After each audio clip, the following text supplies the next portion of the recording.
Pozdrav svima! U našem prošlom susretu pričali smo o tome zašto su ugovori o obradi podataka ključni. Zašto uopće postoje. A danas idemo korak dalje. Idemo vidjeti kako. Kako se ti ugovori zapravo stvaraju u praksi od samog početka pa do onog konačnog potpisa. Dakle, ako je prošli put pitanje bilo zašto, danas je kako. I otkrićemo da ključ cijele priče leži u jednom naizgled jednostavnom dokumentu, evidenciji aktivnosti obrade. To je zapravo onaj temelj bez kojeg se sve ostalo ruši. Naš je cilj danas složiti sve te dijelove slagalice i vidjeti koji je to točno ispravan redoslijed. Evo i našeg plana za danas. Prvo ćemo pogledati temelj svega, a to je evidencija obrade. Onda ćemo vidjeti kako to izgleda u stvarnim poslovnim procesima. Nakon toga postaje jasno zašto je ugovor zapravo samo logična posljedica. I na kraju sve to spajamo u jedan sustav, jedan ispravan redoslijed koji stvarno funkcionira. U redu, idemo redom. Prva točka, temelj. A temelj svega, kad pričamo o GDPR-u i ugovorima, jest evidencija aktivnosti obrade. I znam, često se na nju gleda kao na neku, dosadnu administrativnu obvezu, ali vidjet ćemo da je ona puno više od toga. Ona je zapravo srce cijelog sustava. Jer što je zapravo ta evidencija? Da, naravno, ona je zakonska obveza, ali njena stvarna vrijednost je u tome što ona nije samo nekakav statični popis koji stoji u ladici. Trebali bismo je gledati kao živi dokument, kao nekakav rentgenski snimak koji nam pokazuje što se točno događa s osobnim podacima u našem svakodnevnom radu u zavodu. A zašto je taj snimak toliko važan? Pa zato što nam daje odgovore na apsolutno ključna pitanja. Koje točno osobne podatke obrađujemo? Zašto ih uopće obrađujemo? Koja je svrha? Tko sve ima pristup tim podacima? Koliko dugo ih čuvamo? I, naravno, kako ih štitimo? Ako nemamo odgovore na ova pitanja, onda zapravo nagađamo. Svaka daljnja odluka, svaki ugovor doslovno je pucanj u prazno. Dobro, sad znamo što je evidencija i zašto je važna, ali odakle nam uopće podaci za nju? Kako je popuniti? Odgovor je zapravo prilično jednostavan. Moramo pogledati gdje se obrada podataka stvarno i događa, a to su naši stvarni, svakodnevni poslovni procesi.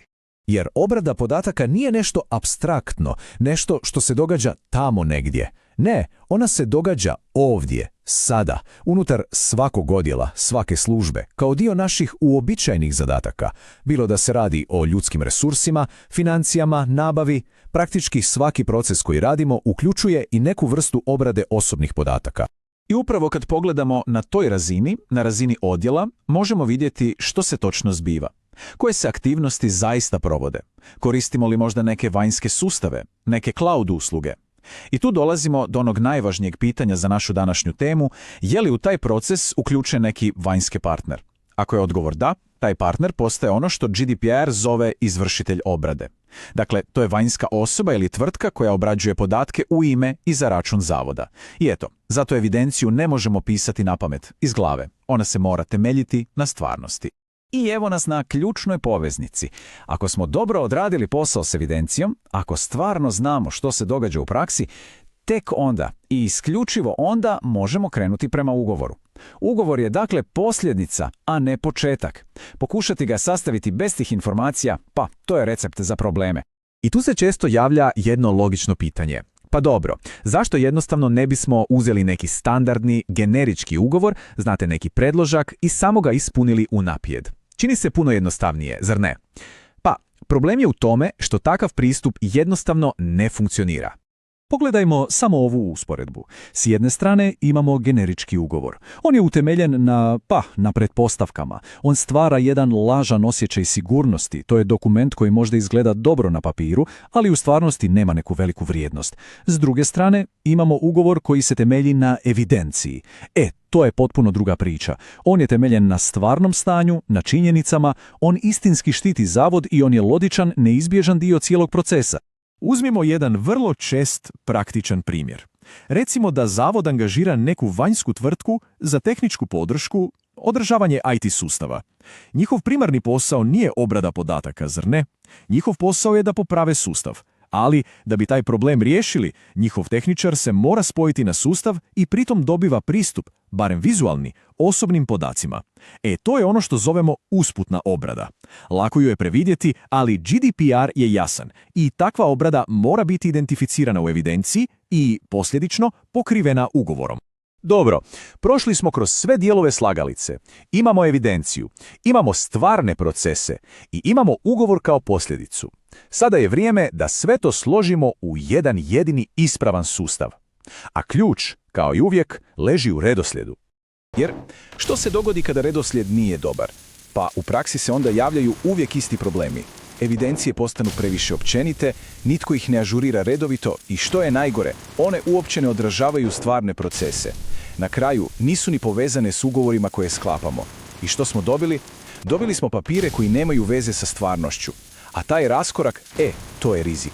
Zato je apsolutno ključno držati se ispravnog redoslijeda. Dakle, korak broj 1. Prvo moramo razumjeti i evidentirati stvarne aktivnosti obrade. Što radimo? Korak broj 2. Na temelju toj evidencije utvrđujemo je li uključen vanjski izvršitelj obrade.